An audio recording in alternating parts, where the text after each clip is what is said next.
दोस्तों एक ऐसा लड़का जिसको समन करके दूसरी दुनिया में बुलाया गया ताकि वो दुनिया के लोगों को मॉन्स्टर से बचा सके। अब नाफामी ने रफ्तालिया के साथ मिलकर अपनी पहली वेव का सामना किया, जिसमें नाफामी को ये साफ साफ पता चल गया था कि वो तमाम कार्डिनल हीरो में सबसे वीक है और अगर वो इसी तरह लड़ता रहा तो हो सकता है कि अगली वेव के मॉन्स्टर उसको खत्म कर लें। और फिर रात को बादशाह वेव से बचने के लिए हीरोज को सम्मानित करने के लिए पार्टी रखता है और पार्टी का ग्लास वाइन की ग्लास को आसमान में बुलंद करने से करता है और बाकी सारे लोग भी ग्लासेस ट्रेस करते हैं। लेकिन हमारा शील्ड हीरो नाफामी दूर खड़े एक कोने में खिड़की के पास बैठा हुआ था और कहता है कि अगर उसको रिवॉर्ड न मिलते वो कभी भी इस पार्टी में नहीं आता। दूसरी तरफ मोटेयासु के पास काफी ज्यादा लड़कियां होती हैं जो उसके बहादुर की किस्से सुन रही होती हैं और उनमें से एक लड़की पूछती है क्या आपका कोई लवर है, तो सोफिया की जेलसी देखने वाली थी। सोफिया जेलसी में कहती है कि स्पेयर हीरो थका हुआ है और वो आराम करना चाहता है और उसको आराम करने दो। दूसरी तरफ मोटेयासु की नजर रफ्तालिया पे पड़ती है जो नाफामी के पास जा रही होती है। मोटेयासु रफ्तालिया के पास जा ही रहा होता है तो सोफिया उसका हाथ पकड़ती है और उसके कान में कुछ बोलती है। रफ्तालिया नाफामी के पास आती है और कहती है कि खाना बड़े मजे का है, आप भी इसको आकर एंजॉय करें। तो नाफामी इसको डांटते हुए कहता है कि जाओ मैंने नहीं खाना, तुम खा लो। तो रफ्तालिया उधर से चली जाती है और नाफामी के लिए एक प्लेट बना के लाती है और कहती है कि आपको जरा टेस्ट तो करना चाहिए ना। इन दोनों को खुश देख कर मोटेयासु आता है और अपने हाथ के ग्लव्स उतार कर फेंकता है और उसको लड़ने की चेतावनी देता है और कहता है कि मुझे पता चला है कि रफ्तालिया तुम्हारे पास स्लेव है। और नाफामी उसको जवाब देता है कि हाँ है, तो तुम्हें क्या मसला है, वैसे भी स्लेव सिस्टम इस दुनिया में अलाउ है। तो मोटेयासु कहता है कि हम इस दुनिया के नहीं है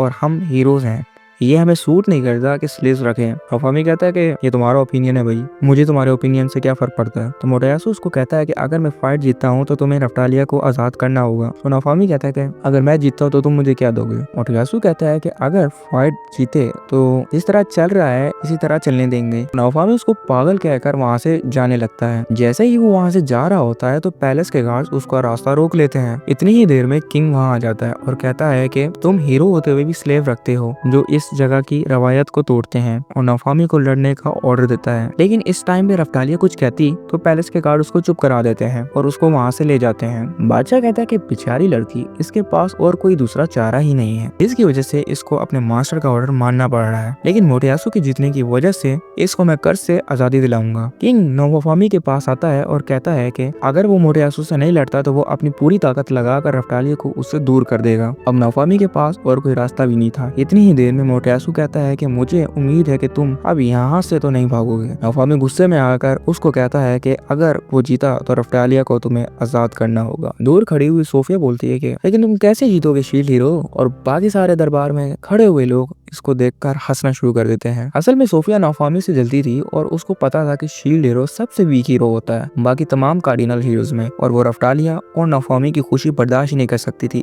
जिसकी वजह से वो चाहती थी कि नाफामी मोटेयासु से लड़े और हार जाए, जिसकी वजह से रफ्तालिया भी उसको छोड़कर चली जाए। थोड़ी ही देर में शील्ड हीरो और स्पेयर हीरो की फाइट आग की तरह सिटी में फैल गई और बाकी तमाम पैलेस के लोग भी इनकी फाइट देखने के लिए जमा हो जाते हैं। इस फाइट को देखने के लिए इस कंट्री के तमाम बड़े ऑफिसर्स को बुलाया जाता है। इसके अंदर पैलेस के किंग मेरोमैक और चर्च का पॉप, बाकी तमाम लोग अपनी अपनी सीट्स पे बैठे हुए होते हैं सिवाय सोफिया के जो दूर खड़ी मोटेयासु को चेयर कर रही होती है। फाइट का आगाज किया जाता है और मोटेयासु नाफामी से कहता है कि वो अपनी हार कबूल कर ले, लेकिन नाफामी उसको कोई जवाब नहीं देता और फाइट स्टार्ट कर दी जाती है। मोटेयासु पहले आगे बढ़ता है और नाफामी पे हमला करता है, लेकिन नाफामी उसको अच्छे से डिफेंड करता है। मोटेयासु कहता है कि मुझे नहीं पता कि तुम किस काम की शील्ड हीरो हो। तो नाफामी उसको जवाब देता है और कहता है कि ये लड़ाई एक ताकतवर इंसान और एक कमजोर की है, लेकिन तुम्हें ये नहीं पता कि तुम जो मर्जी कर लो तुम मेरी शील्ड को तोड़ नहीं सकते। नाफामी मोटेयासु को देखता है और वो दूर चला जाता है। मोटेयासु अपने स्पेयर को यूज करता है और नाफामी पे अटैक करना शुरू कर देता है, लेकिन नाफामी डिफेंड करता है और एक कट उसके बाजू पे लग जाता है। अब नाफामी मोटेयासु पे अटैक करता है और अपनी शील्ड को उसके चेस्ट पे मारता है, लेकिन असल में नाफामी का मोटेयासु के करीब जाना था ताकि वो ड्रैगन मॉन्स्टर उसके चेस्ट पे छोड़ सके जो उसके साथ हमेशा होते हैं, और वो ऐसा ही करता है। दूर खड़ी हुई सोफिया कहती है कि ये ड्रैगन मॉन्स्टर यहाँ पे कैसे आ गए। तो नाफामी अपना सूट हटाता है, इसको सब लोग देखते हैं और इसको देखकर डरने लगते हैं। मोटेयासु कहता है कि तुम ये क्या कर रहे हो। फिर नाफामी अपना एक ड्रैगन मॉन्स्टर उसकी तरफ फेंकता है। फिर मोटेयासु कहता है कि अगर लड़ना है तो बराबरी से लड़ो, लेकिन ये घटिया चाले तो मत चलो। इतनी देर में नाफामी अपने 2 हेड डॉग शील्ड एक्टिवेट कर देता है, जिसकी वजह से मोटेयासु पे अटैक करने का मौका मिलता है। इससे डरकर मोटेयासु दूर गिर जाता है। अब नाफामी अपनी एयर स्ट्राइक शील्ड एक्टिवेट करता है और मोटेयासु पे अटैक करता है। इतनी ही देर में मोटेयासु अपनी शील्ड को डिफेंड कर पाता, नाफामी उस पे अपनी प्रिजन शील्ड से अटैक करता है और अपने ड्रैगन मॉन्स्टर भी छोड़ देता है। जिसे मैच देखने वाले लोग कह रहे होते हैं कि नाओफामी ये क्या कर रहा है स्पेयर हीरो के साथ। दूसरी तरफ इत्सुकी कहता है कि नाओफामी को मोटोयासु पे अपर हैंड हासिल है और अगर वो इसी तरह लड़ता रहा तो वो जीत जाएगा। नाओफामी मोटोयासु से कहता है कि क्या तुम अपनी हार कबूल करते हो, और वो प्रिजन शील्ड को खत्म कर देता है। इतनी देर में मोटोयासु अपनी हार कबूल करता, सोफिया अपना मैजिक यूज करती है और हवा का झोंका नाओफामी पे फेंकती है। इसकी वजह से नाओफामी दूर जाकर गिर जाता है। नाओफामी उठता ही है तो मोटोयासु उस पे अटैक करने शुरू कर देता है और नाओफामी के पास इतना भी टाइम नहीं होता कि वो मोटोयासु पे अटैक कर पाए। इसकी वजह से उसको डिफेंड ही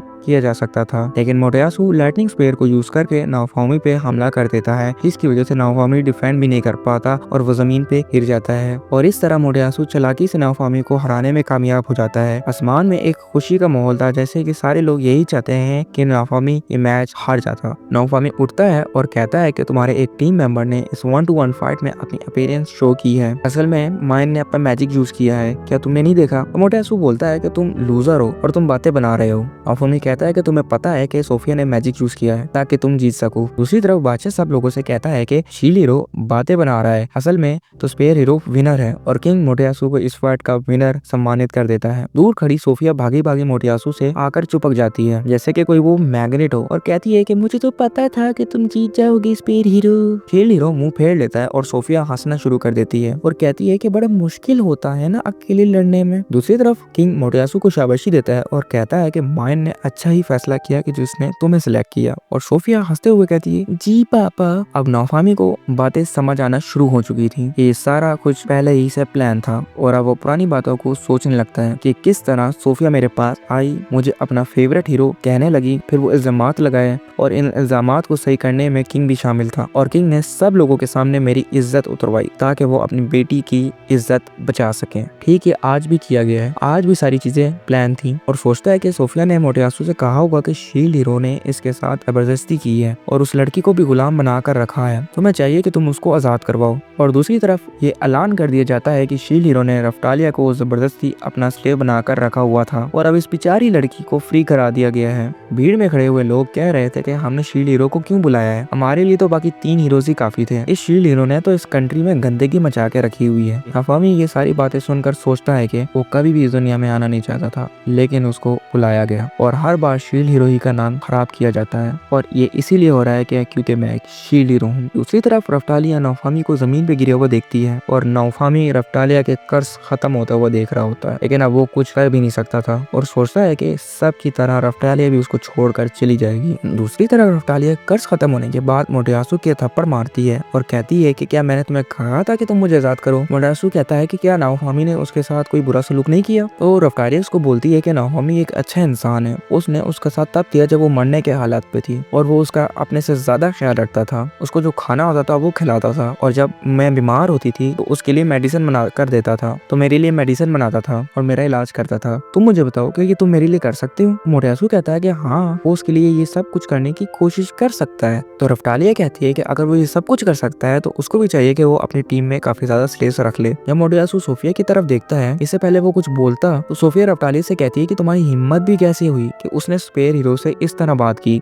इतनी देर में इत्सुकी और अमाकी भी आ जाते हैं और वो सोफिया से इलीगल तौर पर फाइट में अपीयरेंस की बात करते हैं। तो सोफिया बोलती है जो भी तुमने समझना है समझो। अमाकी मोटोयासु को बताता है कि वो तो फाइट हार ही चुका होता है, लेकिन किसी ने मैजिक यूज करके नाओफामी पे अटैक किया था और वो यकीनन ही विंड मैजिक था। तो मोटोयासु सोफिया से कहता है कि क्या तुमने मैजिक यूज किया था? तो सोफिया कहती है कि तुम लोग मैजिक देख सकते थे लेकिन बाकी ऑडियंस ने कुछ भी नहीं देखा। तो इत्सुकी बोलता है कि किंग के ऑर्डर के मुताबिक ऑडियंस को खामोश करा दिया गया था। तो अमाकी कहता है कि उसको ये उम्मीद नहीं थी कि किंग भी इस सब में शामिल था। दूसरी तरफ रफ्टालिया उनको छोड़कर वहाँ से नाओफामी की तरफ चले जाती है। नाओफामी कहता है कि तुम अब यहाँ क्या करने आई हो, अब तुम आजाद हो और तुम जहाँ जाना चाहती हो चली जाओ। रफ्टालिया कुछ बोलती है उससे पहले नाओफामी कहता है कि उसे गद्दार नहीं चाहिए, चली जाओ। तो रफ्टालिया नाओफामी से कहती है कि उसने अफवाहें सुनी है कि किस तरह शील्ड हीरो ने सोफिया को अपनी टीम में लिया। नाओफामी ये सुनता है और गुस्से से चिल्लाने लगता है कि मैंने ऐसा कुछ भी नहीं किया। लेकिन जब रफ्टालिया नाओफामी के पास आती है तो नाओफामी उसको गुस्से से डांट कर रोक देता है। लेकिन रफ्टालिया नाओफामी से कहती है कि एक दफा उसकी बात तो सुन लो, और उसके करीब लाना शुरू कर देती है। तो फिर नाओफामी रफ्टालिया से कहता है कि उसको तो प्यारे मोटोयासु का शुक्र अदा करना चाहिए था कि उसने इसको इस कर्ज से आजादी दिला दी। अब वो आजाद है, जहाँ मर्जी जाना जाना चाहती हो तुम, चली जाओ।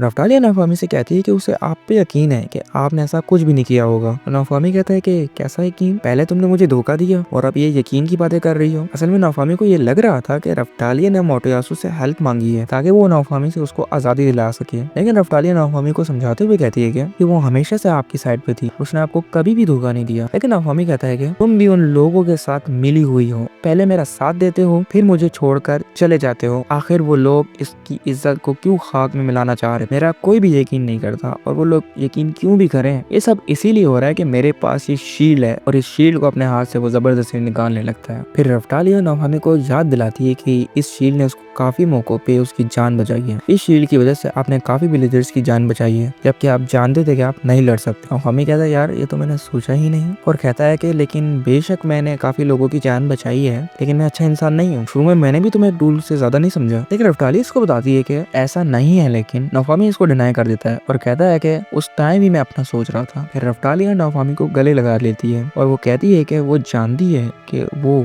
एक अच्छा इंसान है, चाहे सारी दुनिया इसका यकीन करे ना करे, मैं तुम्हारा यकीन करूंगी और वो सबको बताएगी कि नाफामी एक अच्छा इंसान है जिसने इस लड़की को एक रास्ता दिखाया, आज से मैं आपकी तलवार हूँ, जो मर्जी हो जाए मैं आपका साथ नहीं छोड़ूंगी। नाफामी सोचता है कि यही अल्फाज तो मैं किसी से सुनने के लिए विश कर रहा था। रफ्तालिया कहती है कि मैं उस पर ट्रस्ट करती रहूंगी चाहे और कोई इस पे ट्रस्ट करे या ना करे, और काले अंधेरे के बादल साफ होते हैं और नाफामी रफ्तालिया को एक जवान, यंग और खूबसूरत देखता है। उसको समझ नहीं आ रहा था वो क्या बोले हुए और रफ्तालिया से कहता है कि तुम तो एक छोटी बच्ची थी। तो रफ्तालिया नाफामी से कहती है कि वो कब तक उसको एक बच्ची की तरह ट्रीट करता रहेगा, अब वो छोटी बच्ची की तरह नहीं जो छोटी छोटी बातों पे रोना शुरू कर देती थी और अब वो उसको अपनी साइड से लड़ने दे। ये सब सुनकर नाफामी रोने लगता है और रफ्तालिया उसको गले लगा लेती है जिससे कि वो एक छोटा सा बच्चा हो। ये सब मंजर देख कर किंग और सोफिया वहाँ से चले जाते हैं और मोटोयासु कहता है कि इसने कुछ भी गलत नहीं किया, कहता है कि लगता है नाफामी ने रफ्तालिया का ब्रेन वॉश किया है, लेकिन योर्जुकी कहता है कि उसे नहीं लगता कि नाफामी ने ब्रेन वॉश किया हो, बस तुम इन दोनों को साथ देखकर जेलस हो रहे हो। अगले दिन नाफामी को खुद भी यकीन नहीं आ रहा था कि एक छोटी सी बच्ची इतनी जल्दी जवान हो कैसे गई। तो रफ्तालिया नाफामी को बताती है कि जब एक डेमी ह्यूमंस बचपन से ही लेवल अपग्रेड करना शुरू कर देता है तो उनकी बॉडी इनके सूट के साथ तेजी से ग्रो करती है, इसलिए डेमी ह्यूमंस खतरनाक बीस्ट होते हैं।